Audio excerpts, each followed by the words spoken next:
ನೋಡಿ, ಇನ್ನು ಸಿನಿಮಾ ಇಂಡಸ್ಟ್ರಿಗೂ ಕೂಡ ಇದರ ಬಿಸಿ ತಟ್ಟಿದೆ. ಕಲಾವಿದರು ಶೂಟಿಂಗ್ಗೆ ಅಂತ ಹೋದಾಗ ಅವ್ರಿಗೆ ಅಡುಗೆ ಮಾಡಿಕೊಡೋದಕ್ಕೆ ಸಿಲಿಂಡರ್ ಸಿಗ್ತಾ ಇಲ್ಲ. ಹಾಗಾಗಿ ಶೂಟಿಂಗ್ ಮೇಲೂ ಕೂಡ ಪ್ರಭಾವ ಬೀರ್ತಾ ಇದೆ ಅಂತೇಳಿ ಇವತ್ತು ವಾಣಿಜ್ಯ ಮಂಡಳಿ ಮಾಹಿತಿಯನ್ನು ಕೊಡ್ತಾ ಇದೆ. ಗ್ಯಾಸ್ ಬರದ ಸುಂಟ್ರಗಾಳಿಗೆ ಸಿನಿಮಾ ಉದ್ಯಮ ಕೂಡ ತತ್ತರಿಸಿ ಹೋಗಿದೆ. ನಿತ್ಯ ಶೂಟಿಂಗಿಗೆ ಬರುವಂಥ ಕಲಾವಿದರಿಗೆ ಊಟ ಸಿಗ್ತಾ ಇಲ್ಲ, ಸಂಚಕಾರ ಆಗಿದೆ. ಹೊರಾಂಗಣ ಚಿತ್ರೀಕರಣ ತಂಡಗಳಿಗೆ ಊಟೋಪಚಾರವೇ ಈಗ ಸವಾಲಾಗಿರೋದು. 50ರಿಂದ 1000 ಕಲಾವಿದರಿಗೆ ನಿತ್ಯ ಅವ್ರಿಗೆ 4 ಹೊತ್ತು ಊಟವನ್ನು ಮಾಡಿಕೊಡ್ಬೇಕಾಗತ್ತೆ, ತಿಂಡಿಯನ್ನು ಮಾಡಿಕೊಡ್ಬೇಕಾದ್ರೆ ಅದನ್ನು ಮಾಡಿಕೊಡೋದಕ್ಕೆ ಆಗ್ತಾ ಇಲ್ಲ ಅಂತ ಹೇಳ್ತಾರೆ.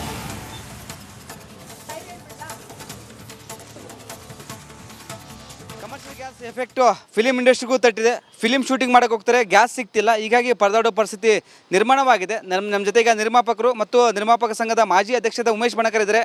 ಅವರೇ ಮಾತಾಡ್ಸ್ತೀನಿ. ಸರ್, ಈಗ ಗ್ಯಾಸ್ ಎಫೆಕ್ಟ್ ತುಂಬ ತಟ್ಟಿದೆ, ಹೋಟೆಲ್ಗಳೆಲ್ಲ ಬಂದ್ ಆಗ್ತಿದ್ವಿ, ನಿಮ್ಮ ಇಂಡಸ್ಟ್ರಿಗೂ ತಟ್ಟಿದೆ ಅಂತ ಹೇಳ್ತಿದ್ರಿ ಸರ್.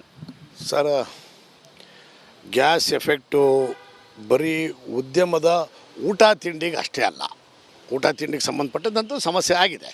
ಬಿಕಾಸ್ ಒಂದೊಂದು ಸಿನಿಮಾದಲ್ಲಿ depends upon the artist and location ನಿಮಗೆ 500 ಜನ 1000 ಜನ ಎಲ್ಲ ಅಂದರೆ ಟೆಕ್ನಿಷಿಯನ್ಸ್ಗಳು ಎಲ್ಲ ಕಾರ್ಮಿಕರು, ಕಲಾವಿದರು ಮತ್ತು ಟೆಕ್ನಿಷಿಯನ್ಸ್ ಎಲ್ಲ ಸೇರಿ ನಿಮಗೆ ಕಡಿಮೆ ಅಂದರೂ ಒಂದೊಂದು ಸಿನಿಮಾದಲ್ಲಿ ಮಿನಿಮಮ್ ಅಂದ್ರೂ ಕೂಡ ಒಂದು 50 ಸಿನಿಮಾ ನಾರ್ಮಲ್ ಇದಕ್ಕಿರ್ತಾರೆ.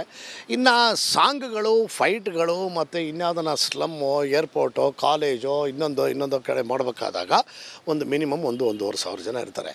ಅಷ್ಟೂ ಜನಕ್ಕೂ ನಾವು ಅಡುಗೆ ಇದನ್ನು ಮಾಡೋದು ಅಂದರೆ ಅವ್ರಿಗೆ ಆನ್ ಟೈಮ್ ಬೆಳಗ್ಗೆ ಟಿಫನ್ನು, ಸಾಯಂಕಾಲದ ಮಧ್ಯಾಹ್ನ ಊಟ, ಸಾಯಂಕಾಲ ಟಿಫನ್ನು ಮತ್ತು ರಾತ್ರಿ ಊಟ, ಹಾಗೆಯೇ ಸೆಂಟ್ರಲ್ಲಿ ಕಾಫಿ ತಿಂಡಿ ಮಾಮೂಲಿ ಬರ್ತಾ ಇರ್ತದೆ. ಸೊ ಈ ರೀತಿ ಅಲ್ಲಿ ಶ್ರಮ ವಹಿಸಿ ಕೆಲಸ ಮಾಡೋವಂಥವ್ರು ಏನು ಲೈಟ್ ಬಾಯ್ಸ್ ಇದ್ದಾರೆ, ಅವರೆಲ್ಲ ಮಾಡಲೇಬೇಕು. ಸೊ ಅವ್ರಿಗೆ ನಾವು ಆನ್ ಟೈಮ್ ಅವ್ರಿಗೆ ಏನೇನಿದೆಯಲ್ಲ ಬ್ರೇಕಲ್ಲಿ 1 to 2 ನಮ್ಮದು ಬ್ರೇಕು, ಬೆಳಗ್ಗೆ 7 to 9 ಟಿಫನ್ನು, 7 to 8. ಸೊ ಈ ಸಂಜೆ 6 ಗಂಟೆಗೆ ಒಂದು ಬ್ರೇಕ್ ಇರುತ್ತೆ, ಬಿಫೋರ್ ಒಂದು ಇದನ್ನು ಕೊಡ್ತೀವಿ. ಸೊ ಪ್ರತಿಯೊಂದಕ್ಕೂ ಕೂಡ ಈಗ ನಾವು ಡಿಪೆಂಡ್ ಆಗಲೇಬೇಕಾಗಿದೆ. ಕೆಲವು ಪರ್ಮನೆಂಟು ಹೋಟೆಲ್ಗಳು ಅಂತ ಏನು ನಮಗೆ ಸಪ್ಲೈಗಳು ಮಾಡ್ತಾಯಿದ್ರು ಅವರು ಕೂಡ ಇವಾಗ ಬಂದಾಗಿರೋದ್ರಿಂದ ನಮಗೆ ಎಫೆಕ್ಟ್ ಆಗಿದೆ ಸರ್. ಅಂದರೆ ಗ್ಯಾಸ್ ಸಿಗ್ತಿಲ್ಲ, ಮತ್ತೊಂದು ಕಡೆ ಹೋಟೆಲ್ಗಳಿಂದ ತಿಂಡಿ ಊಟ ಸಿಗ್ತಿಲ್ಲ. ತಿಂಡಿ ಊಟ ಸಿಗ್ತಾ ಇಲ್ಲ. ಆಮೇಲೆ ನಾವು ಇನ್ನೂ ಕೆಲವು ಕಡೆ ಏನು ಮಾಡ್ತೀವಿ, ಈಗ ನನ್ನ ಸೆಟ್ಟಲ್ಲಿ ನಾನು ಏನು ಮಾಡ್ತೀನಿ, ಸಾಧ್ಯವಾದಷ್ಟು ಅಡುಗೆ ಮಾಡೋರನ್ನ ಕರ್ಕೊಂಡು ಬಂದು ನಾವು ಸೆಟ್ಟಲ್ಲೇ ಅಡುಗೆ ಮಾಡಿಸ್ತೀವಿ. ಯಾಕಂದರೆ ಅವ್ರಿಂದ ನಾವು ತಂದು ಅದು ತೊಂದರೆ ಆಗೋದು ಬೇಡ ಅಂತ. ಸೊ ಅದಕ್ಕಾದರೂ ಕೂಡ ನಮಗೆ ಗ್ಯಾಸ್ ಬೇಕೇ ಬೇಕಲ್ವ.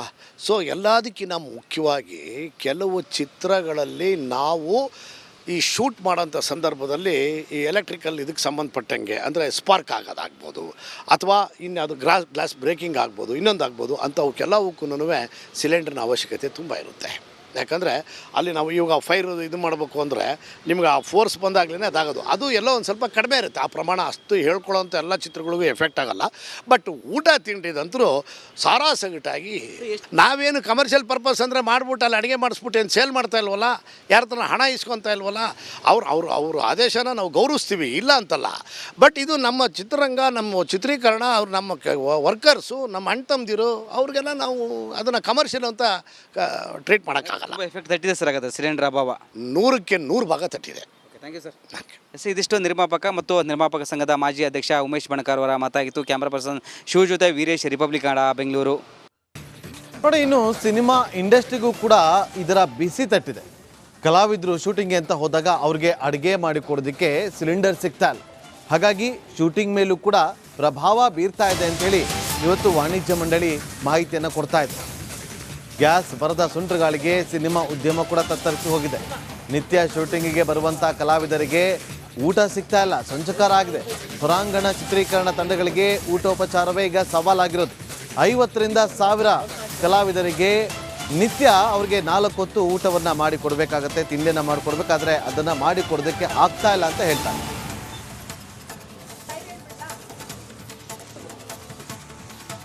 ಕಮರ್ಷಿಯಲ್ ಗ್ಯಾಸ್ ಎಫೆಕ್ಟು ಫಿಲಿಂ ಇಂಡಸ್ಟ್ರಿಗೂ ತಟ್ಟಿದೆ. ಫಿಲಿಂ ಶೂಟಿಂಗ್ ಮಾಡೋಕೆ ಹೋಗ್ತಾರೆ, ಗ್ಯಾಸ್ ಸಿಗ್ತಿಲ್ಲ. ಹೀಗಾಗಿ ಪರದಾಡೋ ಪರಿಸ್ಥಿತಿ ನಿರ್ಮಾಣವಾಗಿದೆ. ನಮ್ಮ ಜೊತೆಗೆ ನಿರ್ಮಾಪಕರು ಮತ್ತು ನಿರ್ಮಾಪಕ ಸಂಘದ ಮಾಜಿ ಅಧ್ಯಕ್ಷದ ಉಮೇಶ್ ಬಣಕರ್ ಇದ್ದಾರೆ. ಅವರೇ ಮಾತಾಡ್ಸ್ತೀನಿ. ಸರ್, ಈಗ ಗ್ಯಾಸ್ ಎಫೆಕ್ಟ್ ತುಂಬ ತಟ್ಟಿದೆ, ಹೋಟೆಲ್ಗಳೆಲ್ಲ ಬಂದ್ ಆಗ್ತಿದ್ವಿ, ನಿಮ್ಮ ಇಂಡಸ್ಟ್ರಿಗೂ ತಟ್ಟಿದೆ ಅಂತ ಹೇಳ್ತಿದ್ರಿ ಸರ್. ಸರ್, ಗ್ಯಾಸ್ ಎಫೆಕ್ಟು ಬರೀ ಉದ್ಯಮದ ಊಟ ತಿಂಡಿಗೆ ಅಷ್ಟೇ ಅಲ್ಲ, ಊಟ ತಿಂಡಿಗೆ ಸಂಬಂಧಪಟ್ಟಂತೂ ಸಮಸ್ಯೆ ಆಗಿದೆ.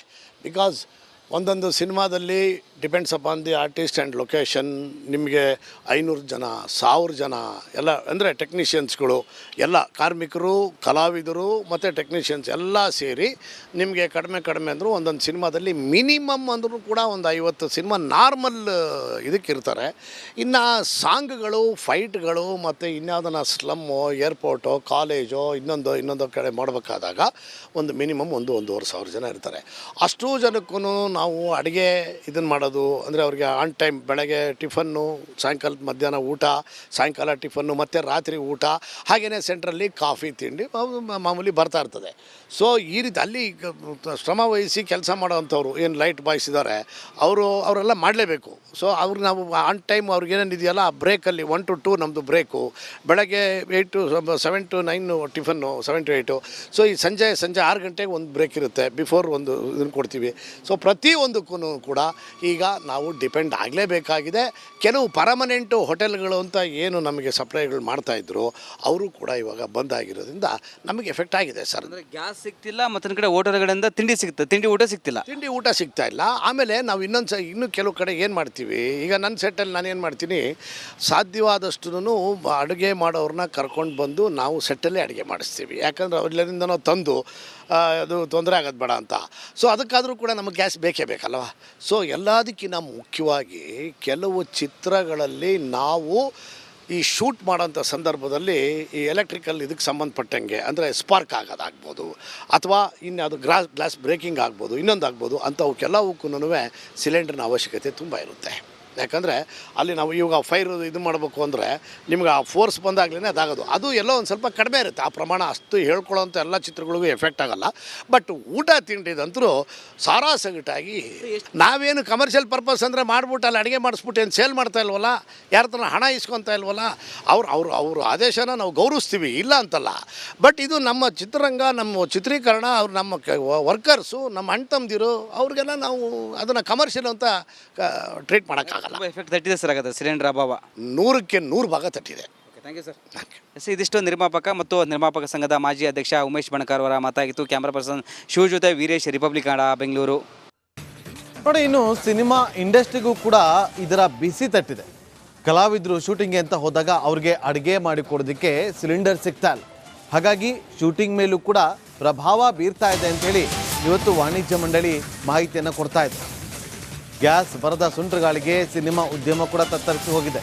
ನಿತ್ಯ ಶೂಟಿಂಗಿಗೆ ಬರುವಂಥ ಕಲಾವಿದರಿಗೆ ಊಟ ಸಿಗ್ತಾ ಇಲ್ಲ, ಸಂಚಕಾರ ಆಗಿದೆ. ಹೊರಾಂಗಣ ಚಿತ್ರೀಕರಣ ತಂಡಗಳಿಗೆ ಊಟೋಪಚಾರವೇ ಈಗ ಸವಾಲಾಗಿರೋದು. 50ರಿಂದ 1000 ಕಲಾವಿದರಿಗೆ ನಿತ್ಯ ಅವ್ರಿಗೆ 4 ಹೊತ್ತು ಊಟವನ್ನು ಮಾಡಿಕೊಡ್ಬೇಕಾಗತ್ತೆ, ತಿಂಡಿಯನ್ನು ಮಾಡಿಕೊಡ್ಬೇಕಾದ್ರೆ ಅದನ್ನು ಮಾಡಿಕೊಡೋದಕ್ಕೆ ಆಗ್ತಾ ಇಲ್ಲ ಅಂತ ಹೇಳ್ತಾರೆ.